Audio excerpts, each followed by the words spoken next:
कुठल्याही निवडणुका हरल्या की फक्त एकच आहे, पैसे, ईडी, बस त्याच्याशिवाय ते नुसतं बोलतच नाही. सरकारचं प्रेशर आहे. याशिवाय त्यांच्याकडे बोलायला काहीच नाही. पण खरं सांगतो, त्यांच्याकडे लोक कोणीही राहायला तयार नाही, कोणीच राहायला तयार नाही. एवढा वाईट परिस्थिती कुठल्याही पक्षाला आजपर्यंत आली नाही, तेवढी त्यांच्यावर आलेली आहे. म्हणजे मग विधानसभेत असतील मान्य एकनाथ शिंदे बाहेर पडले, त्यांच्यासोबत किती लोक होते, त्यांच्याकडे किती राहिले. आता लोकसभेमध्ये सुद्धा तीच परिस्थिती झाली. पुढे येणाऱ्या विधानसभेमध्ये सुद्धा अजून त्यांचा काही भरोसा नाही काय होईल म्हणून. नगरसेवक आहेत मुंबई सारख्या ठिकाणचे, बाकी ठिकाणचे ते फार ठिकाणी आले, फक्त मुंबईत थोडेफार आहेत.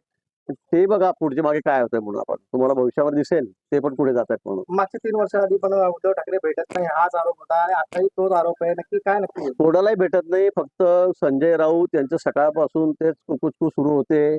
रोज अपशब्दांचा वापर, शिवीगाळ, वाटेल तसं बोलणं. मग कुणाबद्दल असेल मग ते मान्य पंतप्रधानाबद्दल असतं, मान्य सर्वोच्च न्यायालयाचे न्यायमूर्ती त्यांच्याबद्दल असतं, इलेक्शन कमिशनर बद्दल असतं. कोणी सुटत नाही. कुणालाही वाटेल तर शब्दप्रयोग ते करतात.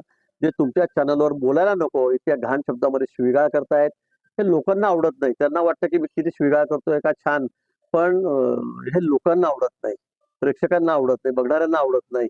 आणि त्यामुळे लोकांनी त्यांना त्याची लायकी दाखवून दिलेली आहे. आता तर थोडंफार तरी आहे, थोडंफार बोटावर बोलण्याचे ते पुढे सांगेल तरी असं चालत राहिलं, फील्डवर जायचं नाही, फक्त सकाळपासून शब्द शिवीगाळ आणि अपशब्द वापरायचे. मला वाटतं पुढे यापेक्षाही त्यांची परिस्थिती खराब होणार आहे. थँक्यू.